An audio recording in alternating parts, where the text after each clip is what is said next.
Hello, ഇന്ന് April 29 international dance day, അന്താരാഷ്ട്ര നൃത്ത ദിനമാണ്. നൃത്തം എന്ന കലാരൂപത്തിന്റെ പ്രാധാന്യം ലോകമെമ്പാടും എത്തിക്കുന്ന ഒരു ദിനമാണ് ഇന്റർനാഷണൽ ഡാൻസ് ഡേ ഏപ്രിൽ 29.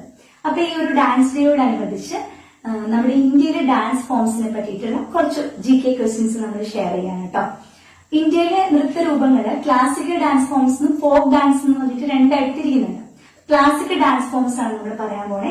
അപ്പൊ ഇന്ത്യയിലെ പ്രധാനപ്പെട്ട ക്ലാസിക്കൽ ഡാൻസ് ഫോംസ് ഞാൻ പറയും. അത് ഏത് സംസ്ഥാനത്തിൽ നിന്നാണ് ഒറിജിനേറ്റ് ചെയ്തിട്ടുള്ളതെന്ന് ആർജു പറയും. ഓക്കെ, ഇന്ത്യയിലെ പ്രധാനപ്പെട്ട ഒരു ക്ലാസിക്കൽ നൃത്തരൂപമാണ് ഭരതനാട്യം. ഏത് സംസ്ഥാനത്തിന്റേതാണ്? തമിഴ്നാട്.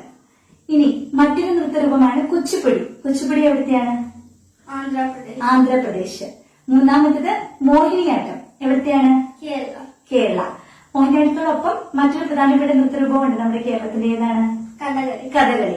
അപ്പൊ ഭരതനാട്യം, മോഹിനിയാട്ടം, കുച്ചിപ്പുടി, കഥകളി 4 കിട്ടിയല്ലോ. ഇത് 4 നമ്മൾ യൂത്ത് ഫെസ്റ്റിവൽ കോമ്പറ്റീഷനൊക്കെ കാണാറുണ്ട് അല്ലെ. ഇനി അടുത്തൊരു ഡാൻസ് ഫോം, ഒരു ക്ലാസിക്കൽ ഡാൻസ് ഫോം ആണ് കഥക്. കഥക് എവിടുത്താണെന്നറിയോ? യുപി, ഉത്തർപ്രദേശിലെ നൃത്തരൂപമാണ് കഥക്. ഇനി സാത്രിയ എന്ന് പറയുന്ന നൃത്തരൂപമുണ്ട്. സാത്രിയ ആസാമിലെയാണ് സാത്രിയ എന്ന നൃത്തരൂപം. ഇനി മണിപ്പൂരി. ആ പേര് നമുക്ക് കിട്ടും. ഏതാ? മണിപ്പൂർ. ഒഡീസി എവിടത്തെയാണ്? അതെ, ഒഡീഷയുടെ നൃത്തരൂപമാണ് ഒഡീസി.